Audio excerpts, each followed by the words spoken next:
In October of 2025, I played over 100 demos live on Twitch within a single week as part of Steam's Next Fest, a one-week event during which developers and publishers can promote their games by making demos of their games available to the public. Every 4 months, I sit down on the opening day to pick out over 100 demos for me to check out during that week, and then I play them all, giving each one around 30 minutes to show me what they are about. And in this video, I'm going to be telling you about my 10 favorite games from that week, as well as some honorable mentions. Links to all the games can be found in the description. Starting with 10th place.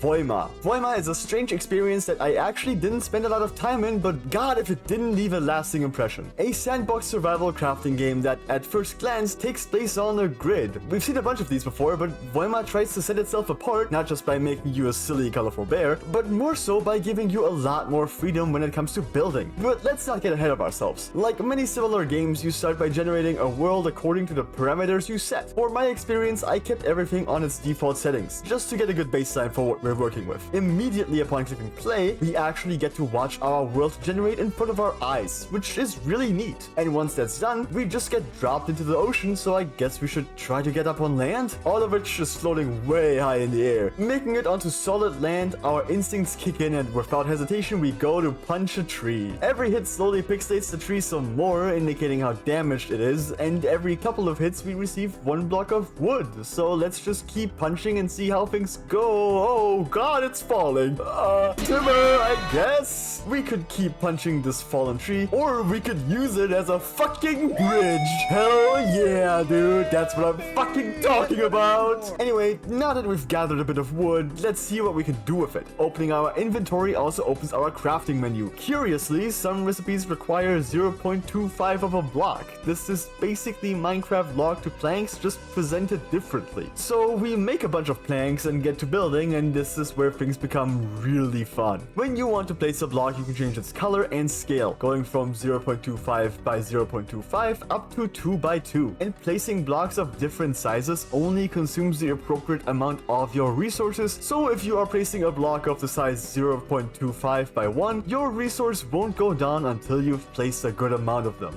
16, I believe. On top of this, you can also place blocks freely. You, the player, aren't actually confined to this grid that the game starts you in. You can create your own grid, placing 1 block freely and just having everything else snap to the orientation of that 1 block, or you can just keep things chaotic. Once I figured this out, I spent the entire rest of my time with the game building a horse ladder. And once it was finished, I had a blast walking up it and falling down. If my horse ladder doesn't convince you that this game has incredible potential, then I'm gonna show you a bit more, courtesy of the Steam trailer. There is a tool in this game that lets you shape your blocks way beyond a rectangle. This bit alone opens the doors to so many possibilities, and I can't wait to play around with it some more. When this game is done, it will be an insane multiplayer experience with incredible depth to its building mechanics, a god mode, creative mode, and guns. Please don't write this game off for its strange looks and keep an eye on Voima. 9th place takes us to an odd town. After finding the right crunch setting to suit our tastes and getting mildly annoyed at the lack of the correct keyboard layout, Germany uses QWERTZ, not QWERTY or ZERTY, we get into the game and immediately find ourselves stranded in a small town in the French countryside called Saint-Sectaire due to our car breaking down. Repairs are gonna cost us 300 bucks, but we're basically broke. The mechanic suggests we get something to eat first. It looks like we are indeed a bit hungry, so we find a small sandwich shop nearby and grab a bite for 20 bucks? Jeez, alright, I guess. 1 half fills us right up, but the second ends up being too much and we throw up on the spot. That was a bit unexpected, but I guess it makes sense. Hey, wait, dude, hold up. I'm sorry, what the fuck? I'm sorry, dude, leave me alone. Fuck, I didn't know I was gonna throw up. Ow, ow, ow, ow. God damn it! Now in even worse shape with even less money. What am I gonna do now? I guess we'll just walk around for a bit until... Is he seriously calling the cops now? He already beat me up. What the fuck? Now I'm wanted? This is fucking bullshit. Wait, why is the payphone ringing? Oh god, there's cameras. They know I'm here. I'm so fucked. If you want to help me out, you gotta talk faster, dude. And I'm in jail. This is the worst day anyone has ever had. Probably.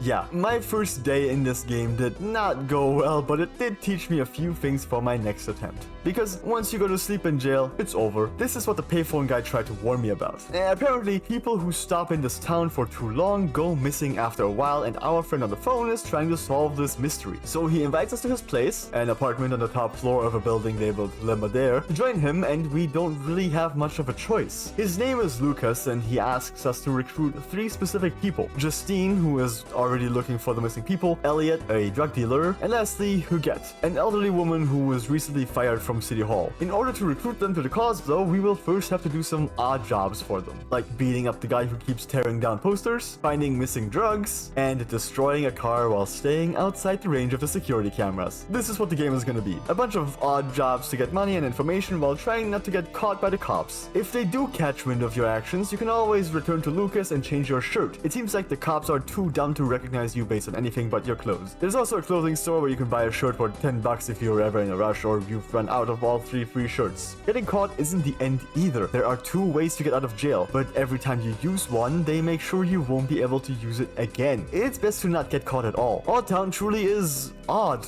in the best way possible. It kind of feels like a small-scale GTA, but without the GT of an A. The PS1 era graphics are really charming, and overall it was just incredibly fun to walk around this town and figure out the solutions to these problems given to you. If you enjoy causing problems on purpose, then I hope you're gonna consider staying in this odd town. Shooting for the moon but landing in 8th place, Skate Story. Hell is boring and the demons can't sleep due to the moon's light shining down on them. This is where our main character decides he wants to eat the moon. For the simple price of signing a 4-page contract, we get access to a skateboard which will help us achieve our goal. I promise this makes sense. Actually, I can't promise you that, but it's cool, so who cares? We take on a new glassy form and start skating. We start by learning the basics of pushing and power sliding, making sure we feel comfortable riding the board before we learn the ollie, a simple jump, but it's also the backbone of all skateboarding tricks. Over the years, I've seen skateboarding games approach tricking in a few different ways, but I've never seen it done like this. In Skate Story, you hold down a dedicated trick button, which will get your skater in position on the board and show a little shape next to it, with part of it highlighted in green and a small marker traveling around it. Release the button at the right time, and you will execute the trick flawlessly. Miss the timing and your execution will be sloppy or just straight up fail. After getting used to performing ollies, we make it to the moon. Not on the moon, we're gonna fight it.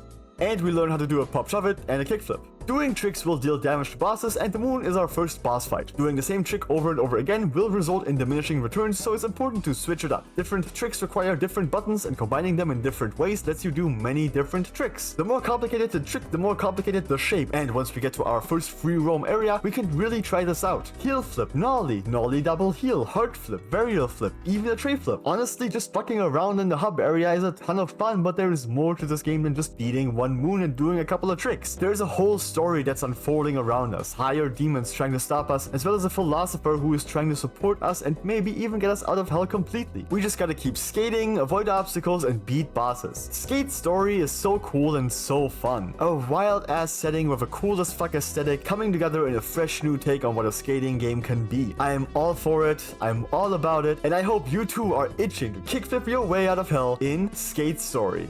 Standing firm in 7th place, we find The Berlin Apartment. It's 1989 in Berlin, Germany, and a man named Kolja is watering the plants in his apartment. It's kind of magical how they go from almost completely dried out to looking perfectly healthy just from getting watered once. If only it was this easy in real life. Anyway, if we don't finish watering all the plants, you can water a couple of other things, like our fish or the street outside our window. But as if it was a scripted event, right after we finish watering all of our plants, we notice a paper airplane flying into our apartment through our window. Looking around, we see a corkboard with a lot of information about Berlin and its border wall infrastructure, as well as a defaced poster of a politician who had apparently claimed that nobody had any plans to build a wall.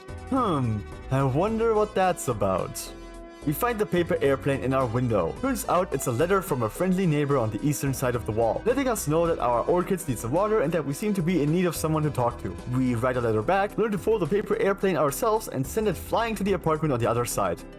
It's 1933 in Berlin, Germany, and an older gentleman named Josef is reminiscing about the past while packing his belongings for a long journey ahead. We have a list of items to find in our apartment. The very same apartment we were just in. We search for the most important ones first. Some of these items send us back in time, remembering moments from our past when we had just opened our very own movie theater. We return to our present and pick up our camera, taking one last photo to remember the time we spent in this apartment. And what a wonderful time it was. But all good things must come to an end, some more tragically than others, as another memory reminds us of how that very same theater burned down and, as a result, had to be closed down for good. Having found all the important items, we begin packing our suitcase. Wait a second. What's happening outside? Oh shit, what the fuck? It's 2020 in Berlin, Germany, and a man named Malte is renovating the same apartment we've seen twice already. While removing one of the floorboards, he finds a photo. A photo we took back in 1943 as Josef. The apartment is in pretty bad shape, but Malte is working on it. He's already done a good bit, but still has a lot of work ahead of him. Today was pretty productive, so let's head out for now. This is where the demo ends. The Berlin apartment is a narrative game taking place within one singular apartment in Berlin, Germany, during 5 different time periods following the various people living there. In the demo, we only got introduced to 3 of them, but the full game is gonna have a lot more going on than what we saw. Will Koja get along with his new pen pal? What is gonna happen to Josef? Is Malte gonna finish renovating the apartment? Who are the other residents going to be? These questions can only be answered by playing the game, which I very much intend to do in the future, and I hope that after seeing the beginning of these stories, you too will want to stop by the Berlin apartment. Conquering 6th place, we have Tears of Metal. In this wonderful mix of Dynasty Warriors, roguelikes, and medieval Scotland, you lead your battalion into battle against massive hordes of enemies to uncover the truth about the mysterious dragon meteor that appeared out of nowhere. Combat is unsurprisingly fun. To start with, we got light attacks, heavy attacks, a dodge, and a block that you can kind of chain together into different combos. While fighting, you fill a special gauge and you can expend sections of that gauge to use your special attacks, with the ultimate ability costing your full bar and calling down a barrage of arrows, mowing down every enemy ahead of you. Most of the enemies are easy to defeat, which is very normal for these types of games. They're just fodder. That's literally what they're called, by the way. But occasionally, you'll run into larger enemies with more health, armor you need to break, and more complex combat abilities. And eventually, you'll even encounter bosses that even have their own special abilities. Successfully clearing an encounter will reward you with a new ability, like your dodge applying a debuff that deals chain damage to enemies, increasing your dodge and block regeneration speed by 40% while on a kill streak, which I believe just means that it lowers the cooldowns, or you get to choose a new captain. As I've said, you are not alone on the battlefield, and apart from a good amount of fodder of your own, you also have a handful of captains on your side. You can see them in the bottom right here, and you can even unlock the ability to give them commands during battle. After choosing your reward, you can explore the area for a couple more seconds or just jump right ahead to the map where you can choose your next encounter. Many of these are common encounters, but there are a couple of others, like a shop where you can buy little trinkets that buff you. You can also find these trinkets randomly in chests at the battlefield or by encountering a wandering trader who offers you a choice between 2 of them. When choosing where to go, you can either move directly towards the final boss area or you can spend some time trying to clear out every region. But be warned, the longer your run lasts, the higher the threat level rises, which will make all your encounters a bit harder for every new level you've reached. Beating a run, or dying in this case, will allow you to choose a moniker for one of your captains. This will apply a permanent buff to your runs, as long as this captain is present in your party. Afterwards, you will be sent back to Dumlage, which I hope I didn't butcher too badly. This is the hub area where you can spend your meta currencies for meta upgrades in order to be even better prepared for your next attempt, which you can start by clicking the ship with the large green sail reading start. In the full game, you will be able to unlock and choose between a handful of other characters as well as get together with your friends to play together with up to 4 players total. If you know me, then you already know that I adore roguelikes, and these Musu style games are just a ton of fun. Nothing beats the feeling of mowing down a bunch of guys with your fuck off sword and cool attacks, and with a wonderful art style and charming lower poly graphics, it impresses visually as well. If you are in the market for an endlessly replayable hack and slash adventure, then I highly recommend you don't lose sight of Tears of Metal. Moving into the top half of our list, 5th place brings us Opus Prism Peak. We start the game as Eugene at 5 years old, spending time with his grandpa and learning about photography, with our first subject being a butterfly. After that, we move forward in time a bit. Age 6, when we were following a map we made ourselves as we walked through a forest. And age 7, when we took a picture of a deer during another walk through the forest with our grandpa. We then learn about how Eugene's life had developed since. We are presented with a handful of choices along the way, though they don't have any influence on what actually happened and are more so just about his mental state during various difficult moments he went through in that time. Until we see him in his car, driving back home for his grandfather's funeral, but a fatal accident ends with Eugene getting transported into another world where he... Hold on a second. This is a fucking isekai? They put an isekai into my top 10? Ah, fucking damn it. It's good though.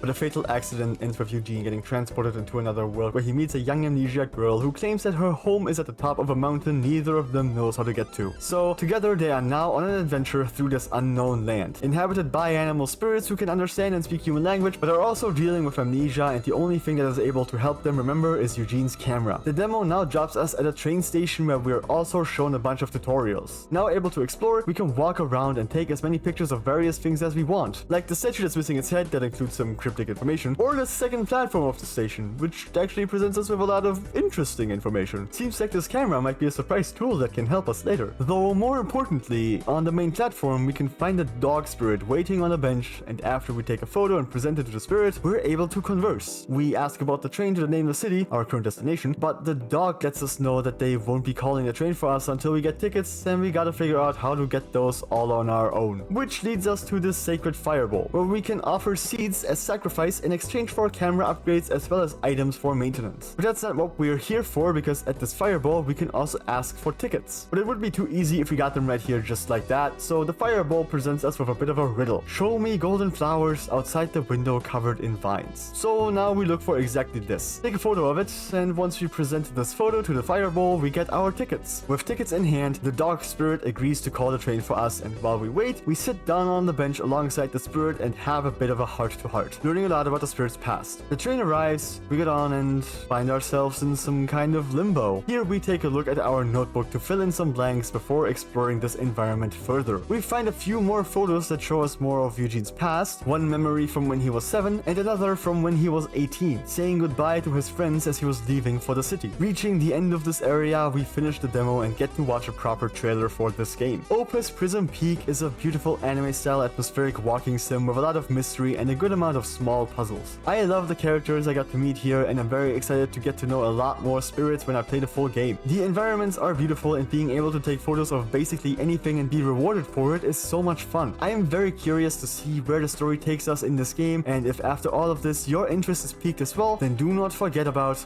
Opus Prism Peak. Making a splash in 4th place is Tides of Tomorrow. In summer of 2022, I played a game called Road 96 and fell in love with it. Almost a year later, in spring of 2023, I played the then newly released prequel Road 96 Mile Zero and loved it as well. Now the people behind both of those games are coming out with a completely new adventure that blew me away when I tried it. Tides of Tomorrow is a choose-your-own adventure game with amazing art direction that matches the two games I mentioned earlier and a super cool asynchronous multiplayer feature. The way asynchronous multiplayer works is as follows. Before you start your game, you get to choose a player to follow. You can filter by different categories like starred players, friends, bots, or anyone. And each of them will have 2 traits that will tell you a bit about the type of route they chose, like cooperative and troublemaker, or survivalist and pro-mankind. Or you can enter a seed from a specific player. In case you would like to try this out and follow in my footsteps, you can use my seed that is displayed here on screen as well as in the description below. I decided that in a world that is primarily flooded, it would be a good idea to follow a player named SpongeBob, whose 2 traits were cooperative and pro-mankind. Now, once we get into the game and wake up floating underwater, we can see our good buddy SpongeBob ahead of us, trying to swim to the surface. We follow suit but can't quite make it, though luckily there's a boat that comes by to fish us out. Here we meet Nahe, and upon asking if we're alright, we can see a fun little icon next to one of our choices. This icon indicates which option SpongeBob chose, and we will be able to see this whenever we are presented with the same choices as them, because after making a different choice, we immediately do not see that symbol again next to either of our next options. After resting for a bit longer, we wake up and learn about the Tides of Time, an ability of ours that lets us look into the past to be able to actually see the experiences of our comrade more clearly. We could talk to Nahe about what we saw, and she clues us in on exactly what is going on. Our pal SpongeBob and I are Tidewalkers, a special kind of people who are considered messengers that will one day save the world. And as we can see, the world desperately needs saving. It's flooded to hell, and on top of that, people are getting infected with this disease called plastemia, which has to do with all the plastic that's floating around, and we seem to be affected by it as well. Luckily, Nahe has a bottle of ozone left, which is essentially a type of medicine that helps against blasphemia but doesn't cure it. This is her last bottle though, and if we take it, the next Tidewalker she pulls out won't have any left, so since I feel kind of alright, I decide to leave it for whoever comes after, which might be you, so knock yourself out. The demo then sends us further in, and with a lot of time having passed, we are also much worse for wear and need to find some Ozen quickly or we're done for. Here we can see 3 islands: the Stronghold, Market Land, and Pleasure Land. Market Land is the only one open to us, which will also allow us to keep following SpongeBob, but this might imply that choosing a different path might change which Tidewalker you're following throughout your journey, which is neat. I'll try not to give too much away about what's going on here, but throughout this whole sequence on the island, we are constantly presented with various choices, as well as visions of SpongeBob that will help us make those choices. We're also getting little pop-ups letting us know about the effects SpongeBob's actions are having on our playthrough, as well as the effects our actions will have on the playthroughs of those who will choose to follow us. I think this whole asynchronous multiplayer thing is super awesome, and I can't wait to see where the many routes may lead me. The story is very interesting and engaging so far, and having played Road 96 and Road 96 Mile Zero, I expect there to be some really fun and cool developments down the line. I highly recommend giving this game a shot, and if you do try out the demo, it'd be super fun if you used my seed and let me know about how things went for you. Once the game is out, go grab a friend or two if possible to, one after another, dive into this crazy adventure in Tides of Tomorrow.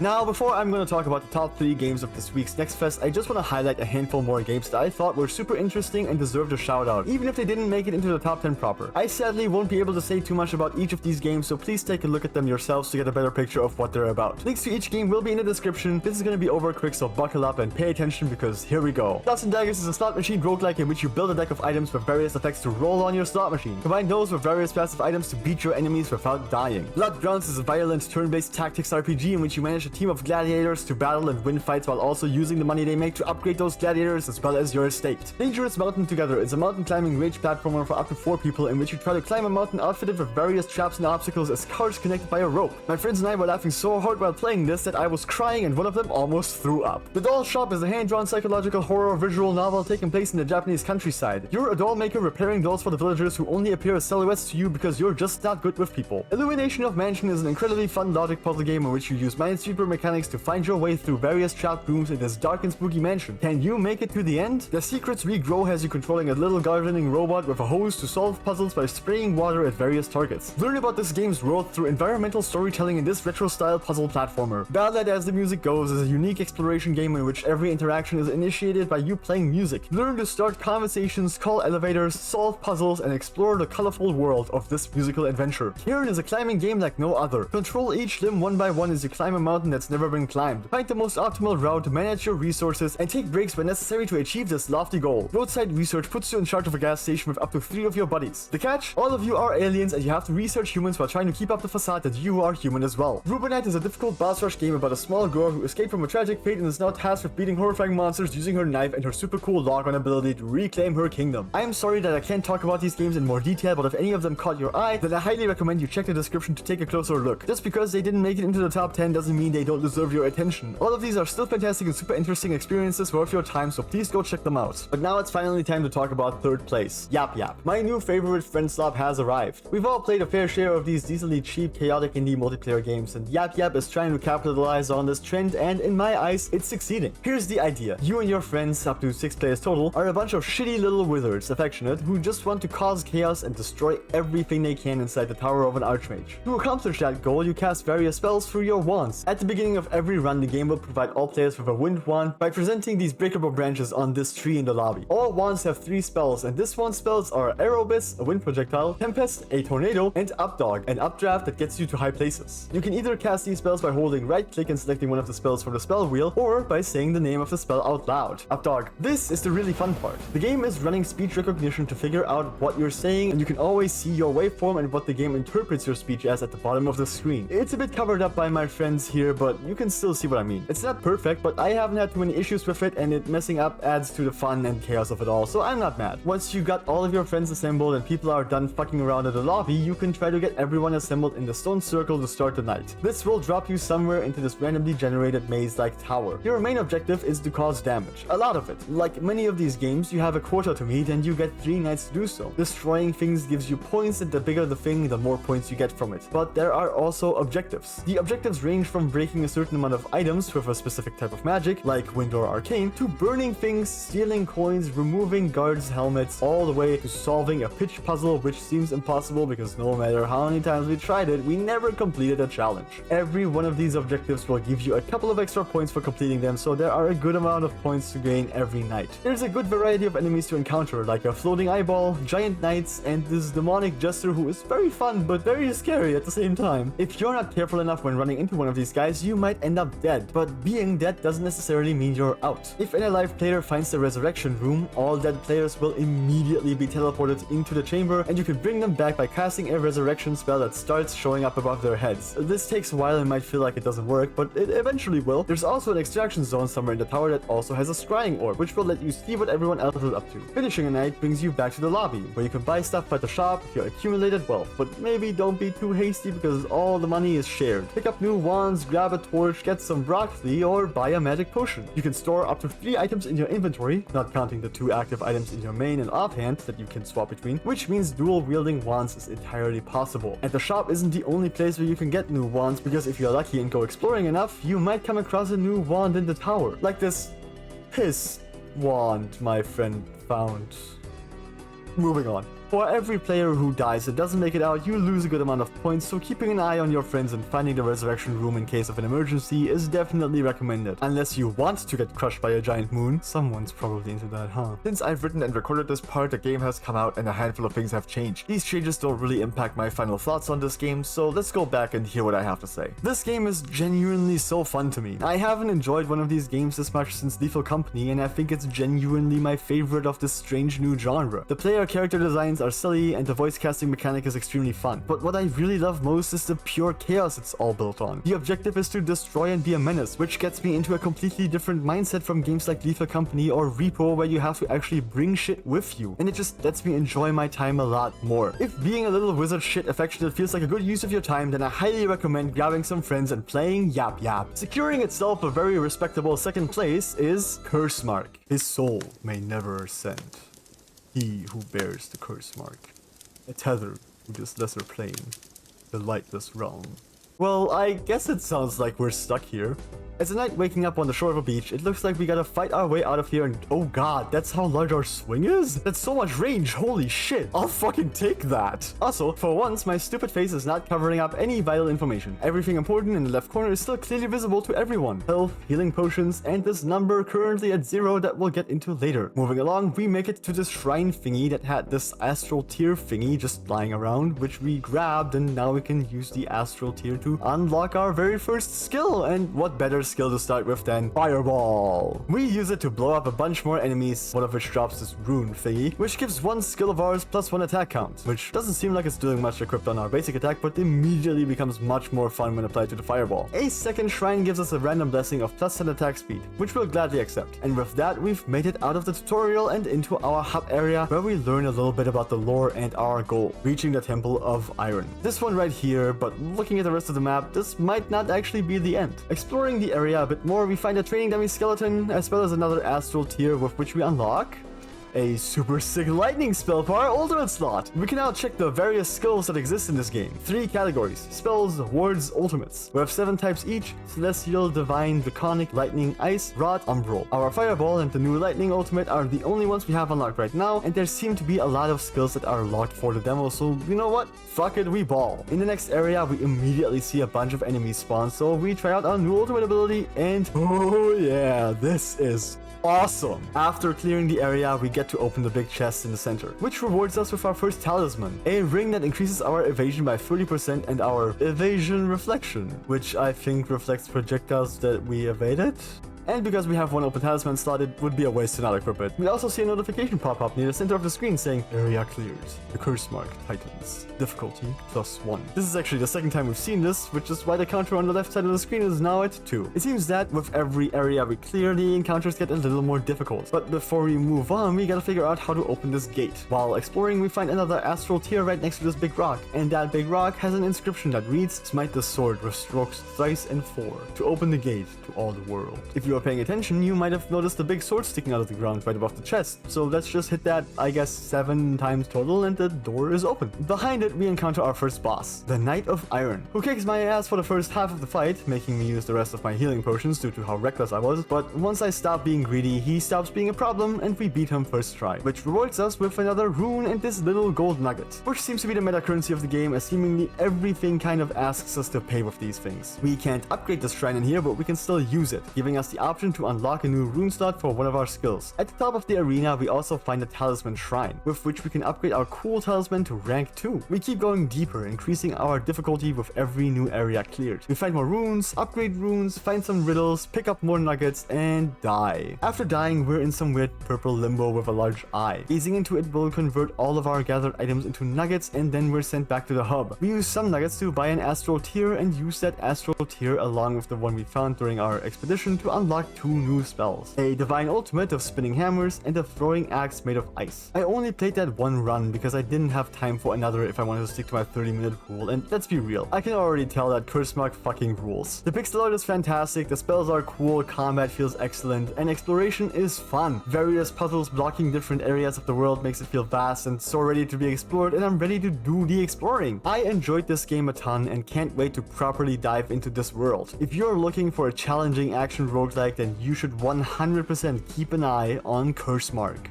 Now, here we are at the top of the list. In the number 1 spot, shooting its shot, we have Barrel Roll. In this futuristic western roguelike deck builder, your deck is your 6-slot revolver barrel. Your character, described on the Steam page as a lonesome cowboy, is a bounty hunter trying to take out entire gangs and their leaders by himself. At the start of a run, you pick a bounty. The main objective for each of them is essentially the same: kill the boss. Every bounty gives a cash reward. The more difficult the bounty, the higher the reward. And they also have 1 or 2 extra missions that can reward you with a new bullet, some more money, a trinket, or some titanium. Titanium being a secondary currency. Those extra missions are a bit random and will ask you to kill an enemy without dealing excess damage, meaning you gotta get them to exactly 0, like in darts, clearing a combat encounter while only reloading a single time at most, or killing the boss first, among many other things. After clearing a bounty, you will end up back here, in the shop, where you can spend your currencies to buy bullets or trinkets, heal up if you've lost some health, or improve your max shield using titanium before picking your next bounty. Bullets are the cards of your deck. You start with some basic bullets that deal 4 damage and do nothing else, as well as a bullet that applies a burn effect to an enemy, dealing 2 damage after each of your turns, and a bullet that pushes your opponent's turn back by 2. But you can get so many more cool bullets with cool effects by playing the game. While in combat, you're often dealing with 2 or more enemies at a time. You can see their health, shield, turn timer, and their next action. Turn timer always ticks down by 1 after you take your shot. The only exception is when you reload. In that case, their timer ticks down by 2. Unless you switch cylinders during reload, then it's only 1 turn again, but you need to play the game a bit more first before you unlock the second cylinder. Shooting a bullet obviously gets rid of it, so once you've shot all of your bullets, or most of them and you don't feel like shooting the last ones, then you can reload. To shoot a bullet, simply click on aim and then click on one of the enemies. Simple as that. After you shoot a bullet, on your next turn, you can then choose 1 out of the 3 bullets positioned after the one you just shot. This is the really neat mechanic that lets you set up awesome combos and plans between fights when you can customize your cylinder. The top bullet will always be the selected bullet whenever you enter an encounter, so make sure it's one that's decent to start with. Like the burn bullet, so the enemy you hit with it can accumulate a lot of damage over time. There's also bullets with shield break effects, like this one that applies an extra 2 turns to an enemy's turn timer when it breaks a shield, which is pretty huge because breaking a shield will already apply an extra 2 to their turn timer. Shooting those bullets as your first will definitely be a waste, as they usually don't deal enough damage to take out a shield in one shot. Always pay attention to enemy turns and actions though, because damage taken to shields will recover between encounters, but damage taken to health is permanent until healed at a shop. After every one of your turns, you also gain half a focus point. Spend your focus points to use one of your 3 skills. All 3 of them are different skill checks that give you a bit of a challenge for some extra damage against 1 or more targets. Barrel Roll, costing 2 focus points, will spin the barrel and you can freely aim at a target. Then you just gotta time your shot, and whichever bullet you landed on will get a times 1.5 damage boost applied to it. Duel, costing 3 focus points, will have you select 1 target ahead of time. Then you move your cursor onto the cylinder and wait for the mark to appear on the enemy, at which point you move your cursor to that mark and click to shoot for a hefty times 2 damage boost. The last one is Burst, costing costing 4 focus points. You start this one by selecting your target, at which point a different quicktime event starts. Next to every enemy you can now see a times 0.5 multiplier, and your chosen target has a slow time event appear. Click within the area while the white circle overlaps the green circle, and you can see the damage multiplier go up. From here, the next target gets randomly chosen and the skill checks get faster and faster. Getting all enemies to ×1 usually isn't too hard, but once you go over that, it's starting to get tricky. Fail one of these skill checks and the ability ends, and you hit every single enemy with your chosen bullet and the individual damage multipliers applied. Managing your bullets and skill usage is key to making it through the combat scenarios while taking as little damage as possible. Between combat encounters, you will be presented with a choice of 2 different non-combat encounters. They can take many different shapes, like gaining a new bullet, gambling for money, spending either money or titanium on a new trinket, or so many more. Trinkets are items with passive effects that you keep throughout the run, like this bullet that lets us deal double damage if we shoot and unload a chamber, or this medal we earn from a side mission that gives us extra money if we kill an enemy with exact damage. This game honestly came out of nowhere. I had not seen or heard of it before looking at the Next Fest catalog, but it immediately caught my eye with its striking art style. Looking at the page, I kind of knew immediately that I would love this game if it was executed well enough, and during every stream I kept thinking, is today gonna be the day I get to play barrel roll? And just as I had hoped, it was incredibly impressive. Once you get going and you get into the gameplay loop, it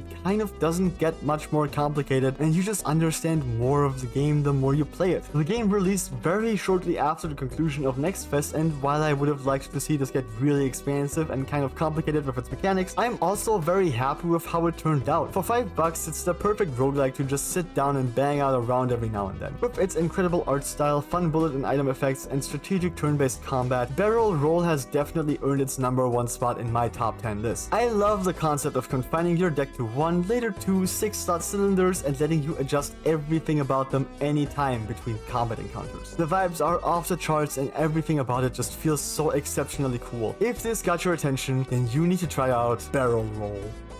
Thank you so much for watching this video. That last section got a little long, but I hope you had a good time and maybe found a game or two that piqued your interest. If you did, go check the description for links to every game I mentioned in this video. And if you have a friend who you think might like one of these games, then go tell them about it. Or maybe even send them this video. I would really appreciate it if you did. Making these top 10 videos takes a lot of time and effort, but I love doing it. Next Fest is one of my favorite times of the year. Just being able to sit down and try out over 100 different game demos over 1 week is something I truly enjoy doing, and I hope I'll be able to keep doing it as long as possible. The next Fest is starting this upcoming Monday on the 23rd of February, and I will once again be going live on my Twitch to play through a list of more than 100 demos within 1 week. If you would like to be a part of that, then I'd recommend following me on any of my socials linked in the description to get notified when I go live. But I will also recommend that you should visit Steam and the dedicated Next Fest page yourself, because there is no better way to find out about games you would enjoy than looking yourself, and with the sheer amount of games available every Next Fest, there will always be a lot of them that I will miss out on. So in my mind, the more people end up participating and talking about their favorite games from the event, the better.